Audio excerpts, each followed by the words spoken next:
Ilkaarri gachaa deemna.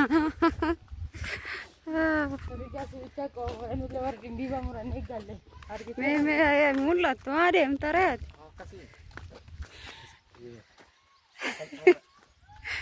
Jirtu fayyaa keessanii nagaadhayi.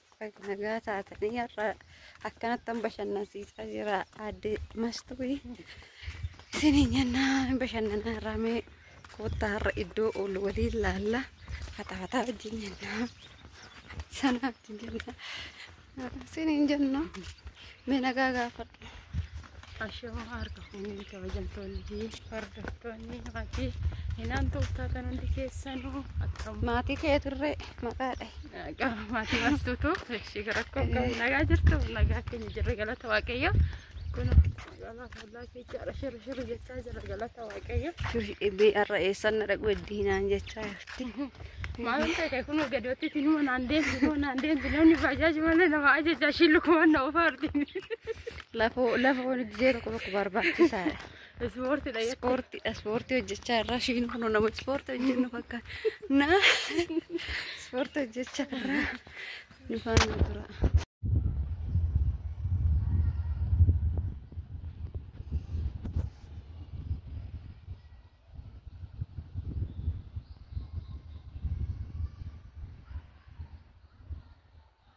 Ishii kabajamtoota hordoftoota keenyaa kan bultaan nagaa keessanii jirtu isin jira.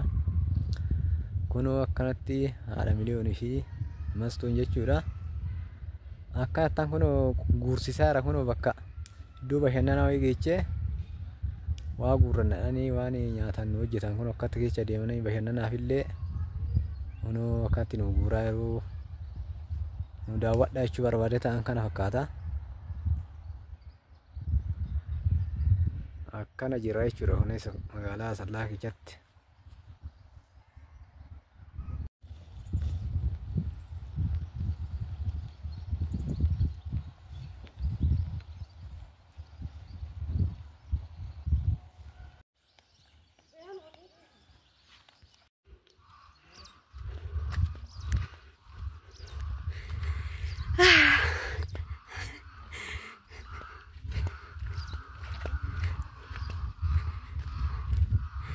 Sirra jirtu hordoftoota keenya ilmaala kanaanii qoraan keenya guurrannee galaa irra anillee dugdatti baadheera mul'atu. Mastuu fi abbaa miliyoona fafoo qajeelchee dadhabnaan irraa fuudhee jechuudha abbaan miliyoonii. Kana fakkaanna ganni akkana jira. Ganni baay'ee namatti tola.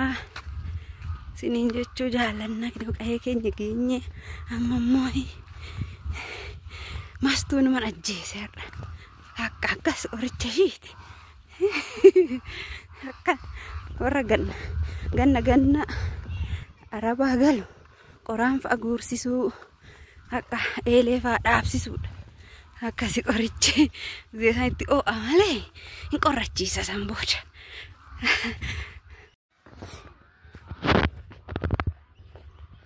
Mungkin tinggal di jira bayi mulai tu.